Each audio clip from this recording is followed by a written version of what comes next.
감정적이고 가설적인 근데 관찰이고 저 나름의 이런 그 바라보는 어떤 시각이다 이렇게 생각을 하셔도 좋겠습니다. 자, 이제 이렇게 빵, 칼 말씀, 이 속성이는 이런 말씀들은 좀 들어보죠. 사람은 빵만으로 살 수 없다. 뭐 이렇게. 뭐 그렇죠. 예. 그렇다고 해서 칼질하면서 살 수 있는 것도 아니죠. 빵만으로 살 수 없다. 말씀이 필요하다. 이런 얘기는 좀 들어봤을 겁니다. 그래서 비유적으로 달리 표현하면은 상문은 이렇게 바꿔서 또 표현할 수 있습니다. 빵, 칼, 말씀. 먹어야 됩니다. 생명을 유지해야 그 다음에 싸움도 하고 말도 떠들어댑니다. 그렇죠? 그래서 늘 이게 이제 가치관이라는 거, 개인도 그러하고 사회도 그러하고 국가도 그러하다는 것, 이걸 쉬운 말로 바꾸어서 상징적으로 빵, 칼, 말씀 이렇게 기억을 해주시면 좋겠습니다. 그런데 빵, 이 문제는 돈과 긴밀하게 연결되어 있는 문제다라는 것은 제가 긴 설명을 안 드려도 직감적으로 느끼실 겁니다. 경제입니다. 예. 근데 이 세 가지는 다 연결되어 있습니다. 자, 이런 어떤 스토리를 가지고 역사가 이제 어떻게 시작되고 어떻게 흘러가느냐. 아까 처음에 이제 말씀드린 더 설명은 안 하겠습니다. 보통 태초에 이래 나옵니다만 어떻게 시작됩니까? In the beginning, 영어 성경에 우리말 성경에는 태초에 이렇게 나가는데 영어 성경에는 창세기 이렇게 나오죠. In the beginning 이렇게 나옵니다. In the beginning. In the beginning, God created the heaven and the earth. 하나님께서 신이 하늘과 땅을 창조하셨다. 천지를 창조하셨다. 이렇게 나옵니다. 그래서 제가 종교 얘기를 하려는 게 아니고 그 얘기를 뒤집으면 달리 표현을 하면 저는 이제 그런 게 맞니 안 맞니 이 얘기를 하려고 하는 게 아닙니다. 이게 무슨 뜻인가 하면은 이 뜻이죠. In the beginning, 달리 표현하면 man did not create입니다. 사람이 하늘과 땅을 만들지 않았다는 얘기입니다. 이해가 되시죠? 그러니까 하늘과 땅, 자연이라는 조건은 사람이 만든 게 아니고 주어진 거죠. 누구나 그건 다 압니다. 처음부터 그렇고 지금도 마찬가지, 앞으로도 영원히 마찬가지지만 태어날 때 자기 의지로 태어난 사람 아무도 없습니다. 그리고 태어나면은 눈을 뜨고 인식을 하기 시작하면은 하늘과 땅으로 표현되는 자연이라는 것은 주어져가 있죠. 이 이야기입니다. 주어져가 있다라는 것. 그 주어진 조건 속에서 인간은 살아가게 된다는 것. 그러니까 주어진 조건을 인간이 그러니까 하늘과 땅을 만드는 게 아니죠. 그럼 인간은 뭘 하느냐? 뭘 해나왔느냐? 인간은 이제 역사적 삶을 진행하는데 그 역사적 삶이 이렇게 진행이 됩니다. 인간은 He built a city and called the name of the city라고 이렇게 이제 이것도 영어 성경 구절입니다. 사실은 뭔가는 그 아담이라는 표현은 그러니까 그 구약의 아담이라는 표현은 달리 표현하면 man입니다. 인간입니다. 영어식에 이제 man이라는 게 남자이기도 하지만 인간과 같은 뜻이죠. 그와 똑같습니다. 근데 그게 man의 아들이 그러니까 아담의 아들이 시티를 만들었다라는 이야기가 나옵니다. 뜬금없이. 이제 카인과 아벨 이야기하면서 그 얘기 카인에 대해서 얘기를 하는데 제가 꼭 긴 이야기는 안 하겠습니다. 그 시티 도시라는 건 에덴 동산 설화가 쭉 있죠. 그게 맞고 아니고 이런 거 따지지 맙시다. 모든 그러니까 시초의 역사의 시초에서는 어떤 신화도 있고 그 신화가 맞니 안 맞니 이런 얘기를 하면은 복잡해집니다. 아무튼 에덴을 떠나서 그 다음에 에덴을 떠난 다음에 등장하는 게 시티가 등장합니다. 도시. 문명이죠. 문명의 핵심 시티입니다. build a city. 곧 시빌라이제이션을 만들었다는 겁니다. 시티와 시빌라이제이션은 어원이 같습니다. 즉, 뭔가 하면은 창세기에 인간이 문명을 만들었다는 이야기부터 시작된다는 겁니다. 예.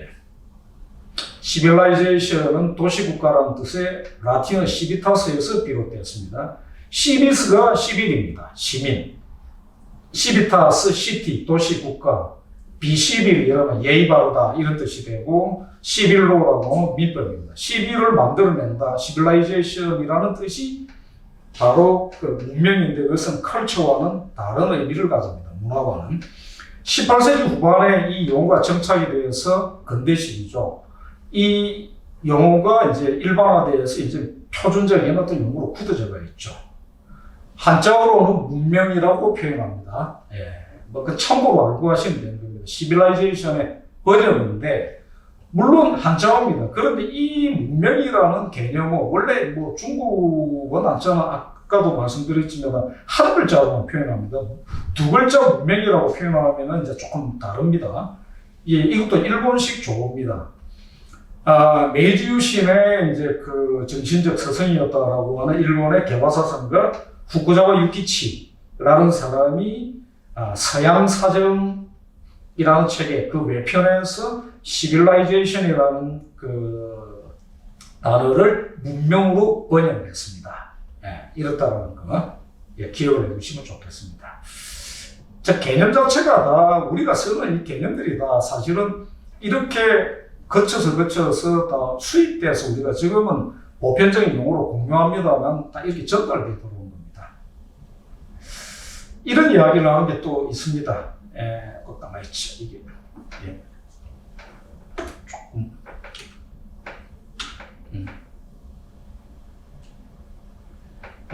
그 옥스퍼드 역사학 시리즈 책인데요. 근데 제목이 시티입니다. The City, 도시라는 책인데 이제 번역판도 있습니다. 번역판에 제목은 이렇게 붙여놨거든요. 문명의 꽃이다. 자, 아까 말씀드렸던 제 이야기가 여기서 이렇게 표현되어 나옵니다. 신은 자연을 만들었고 인간은 도시를 만들었다. 윌리엄 쿠퍼라는 이게 이제 영국의 어떤 당시에 이제 영국 근대의 한 시인의 어떤 이런 표현입니다. God made the country and man made the town. 뭐 이렇게 표현되어 나오는데, 요 개념은 이렇습니다. 신은 자연을 만들었고 인간은 도시를 만들었다. 이렇게 되는. 요거는 이제 아까 쿠퍼라는, 윌리엄 쿠퍼라는 이제 18세기 영국 어떤 시인의 이제 뭐 좀 복음주의 기독교 시인이었다고 하더군요. 이 사람은 이렇게 개념을 포착을 합니다. The country라는 것은 자연적 형성이고 자연스럽게 형성된 인간의 어떤 삶의 어떤 그런 걸로 표현하고, 타운은 그 속에서 인위적으로 만든 어떤 타운이라고 하면 이제 미국에서도 그런 어떤 개념을 가지고 어느 어떤 지역에 타운이 미국에서는 최소 단위죠. 보안관이 있고 이런 것처럼 인위적 거점으로서 타운이라는 개념을 쓴답니다. 근데 시티라고 하면은 그 타운이 이제 영속적으로 체계화된 여러 가지 복합적 기능을 가지면서 성장해 나가는 것들, 이런 걸 이제 시티라고 하고, 시빌라이제이션은 도시를 중심으로 한 정치, 경제, 종교, 문화 복합체, 이렇게 일컫는답니다. 자, 이런 개념의 이제 바탕 위에서 두 번째 이제 챕터 이야기로 들어가겠습니다. 저는 이제 태초에 이제 이런 비유적으로 계속 동원해서 씁니다만, 저는 이제 세계사를 읽을 때 혹은 강의를 할 때 늘 꼭 이제 첫머리에 강조하는 이야기는 태초에 교환이 있었다. 이렇게 이제 비유적으로 표현합니다. 종교적으로 표현해도 하나님하고 아담부터가 그랬다. 이렇게 이제 표현을 하기도 합니다. 교환이라는 게 상호적이다라는 거죠. 교환이라는 것은 나와 타자를 전제하지 않으면 교환이란 주고받음인데 없는 거죠. 그걸 다 함축을 하는 개념입니다. 그래서 이거는 본질적인 거다라는 걸 인식을 하면은 화폐에 대해서 그게 얼마나 본질적인가, 본원적인 거를 이해하기가 쉽습니다. 자, 문제 제기를 해봅니다. 인간과 침팬지의 차이. 인간은 거래를 합니다. 장사를 하는 존재입니다. 흑요석, 그 다음에 소금, 뭐 이런 것들 쭉 테마로 설명을 드리겠습니다. 인간과 침팬지인 학자들은, 영장류 학자들은 인정은 다 합니다.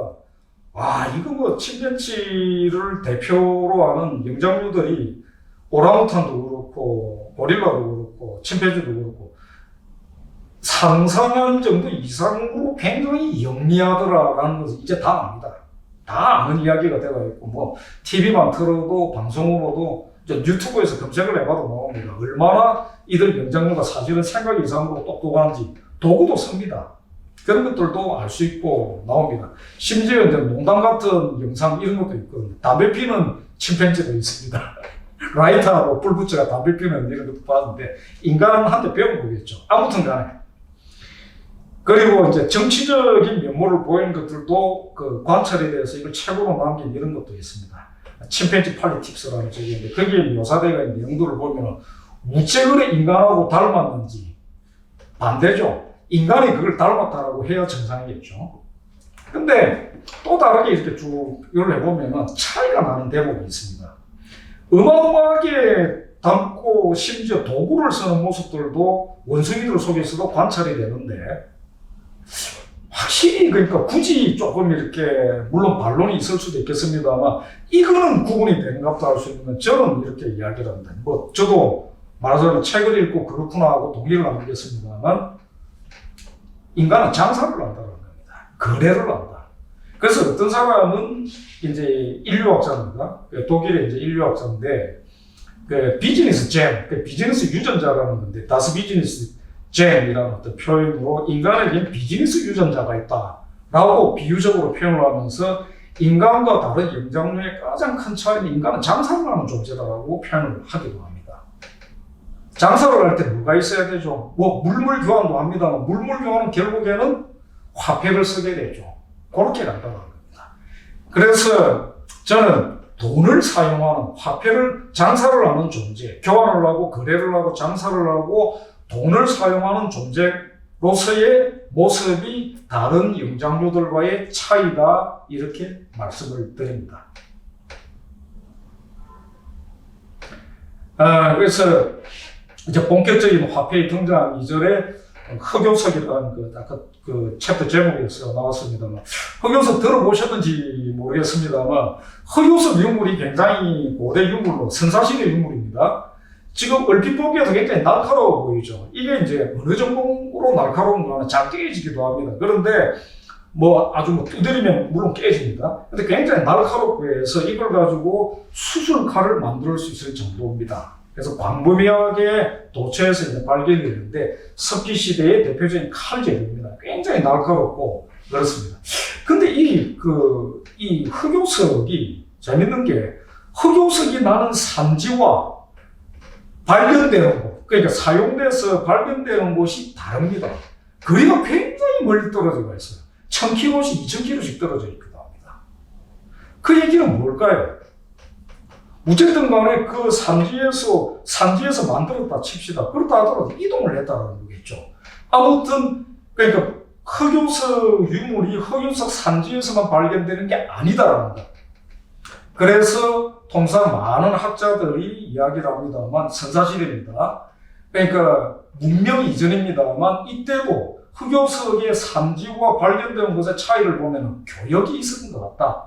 이동도 있었겠지만 대부분의 그러니까 고고 인류학자들은 그렇게 추론을 합니다.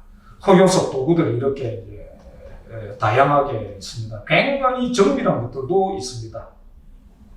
그래서 흑요석이 이렇습니다. 그러니까 발견된 것과 그러니까 산지와 발견된 것이 이렇게 뚝뚝뚝뚝 떨어져 가지고 이렇게 나옵니다. 일부 지역에 있습니다만 이게 이제 그 최초의 문명지대 이제 그 오리엔트지 그러니까 그 속에 있습니다만 이렇게 많이들 떨어져가 있습니다. 신석기 혁명 들어보셨을 겁니다. 농업혁명입니다. 농업혁명 그러면서 정착을 했다가 그러지 않습니까? 뭐 4대 문명 이렇게 얘기를 하면서 고대 메소포타미아 문명 많이 들어보셨을 겁니다. 비옥한 초성달지대 이런 개념들도 들어보셨을 거고. 여러분 어떻습니까? 비옥한 초성달지대 정착 이렇게 해서 농사를 지었다. 근데 이게 전부가 아닙니다. 이게 참 이게 그 모든 것들은 역사뿐만 아니라 다 그렇습니다. 합리적 의심을 해보면은 아주 깊게 들어가지 않아도 헤아려 보면 발견되는 게 있습니다. 사람은 소금을 먹어야 됩니다. 농경 정착 이전에 수렵 채집 시대가 있었다고 그러죠. 즉 그러니까 사냥을 했습니다. 주된 그 고기를 먹었는데 그때는 따로 긴밀하게 그 사냥을 해서 그 육식을 할 때는 소금을 아주 긴밀하게 섭취를 안 해도 그러니까 이 육식 고기 속에 염분이 있었기 때문에 그런데 곡식을 먹을 때는 다릅니다. 곡식 속에 안에 소금이 있는 게 아닙니다. 그래서 곡물 위주로 섭취를 하게 될 때는 반드시 사실은 염분을 소금을 따로 섭취를 해야 됩니다. 근데 어떻습니까? 염분이 많으면 농사를 못 짓죠, 거기서는. 그러니까 소금밭 위에서 밀이 자랍니까? 보리가 자랍니까? 벼농사가 됩니까? 아닌 거죠. 안 되는 겁니다. 그러나 사람은 또 소금을 먹어야 됩니다. 소금은 어디서 납니까? 간단하게 얘기를 하면 바다에서 납니다. 물론 육지에서 암염이라는 것도 있습니다. 육지에서 고대 바다였던 지역에 이제 가둬져 가지고 바위 소금을 굳어져가 있는 발굴이 되기도 하고, 그러나 어쨌든 간에 곡물을 재배하는 것과 소금이 나는 것은 떨어져가 있고, 곡물 위주로 섭취하기 시작하면 이제 소금 먹어야 됩니다. 그럼 소금 어떻게 합니까? 농사를 돌아다니면서 짓는 건 아니죠. 농사는 정착을 해서 하는 거고, 소금은 멀리 떨어져가 있고 교역을 해야 되는 겁니다. 소금 교역. 그러니까 농경정착이라고 흔히 표현을 하지만, 농경정착이 필수적으로 따라가는 것은, 농경정착을 위해서는 반드시 소금 교역, 소금을 공유하는 교역이 바로 붙어가 있었다는 것. 이걸 절대로 잊으면 안 되겠죠. 실제로 어느 역사 문화권에서도 다 마찬가지입니다. 천하에, 그러니까 그 농자 천하지 대본이라고 했었던 뭐 중국의 그런 문화에서부터 특히 조선시대, 그때도 소금 장사는 정말 중요했습니다. 그래서 어떤 때는 국가가 소금 전매 사업을 하기도 합니다. 장악을 하기도 하고 이랬습니다. 그만큼 농경정착은 또 교역과 따라 붙어 있었다라는 것.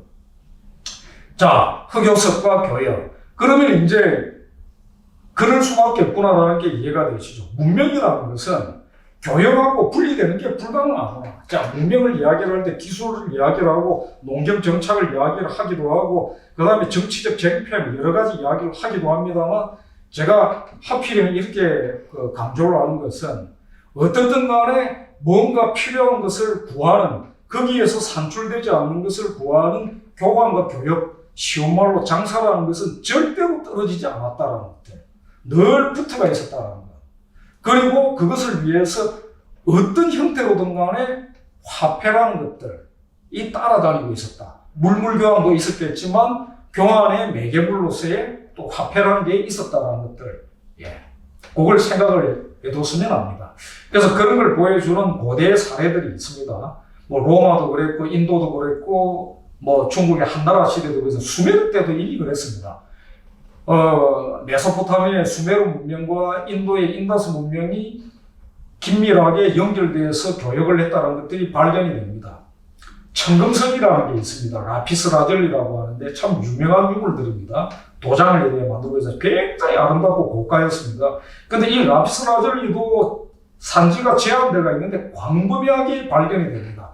그래서 이 보석급에 해당되는 청금석, 이것은 그 한편으로는 화폐의 역할도 했다는 겁니다. 이런 이제 유물들이 이렇게 남아가 있습니다. 자, 교역과 문명 쭉 설명을 드렸기 때문에 긴 설명은 안 드리겠습니다. 그런데 늘 문명은 태어났다 무너지고 이런 것들 반복되는 이런 모습들을 보이는데, 그러면서 물론 그 에센스는 이어집니다.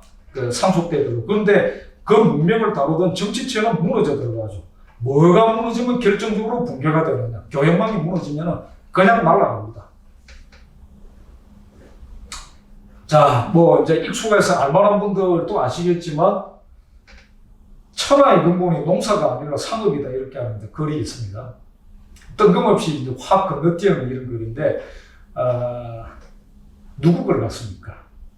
나라의 흥망성쇠가 상업 공황에 달려 있으니 천하의 근본을 장사라고 할 수밖에 없도다. 뭐 이렇게 이야기합니다. 장사해야 된다고 이렇게.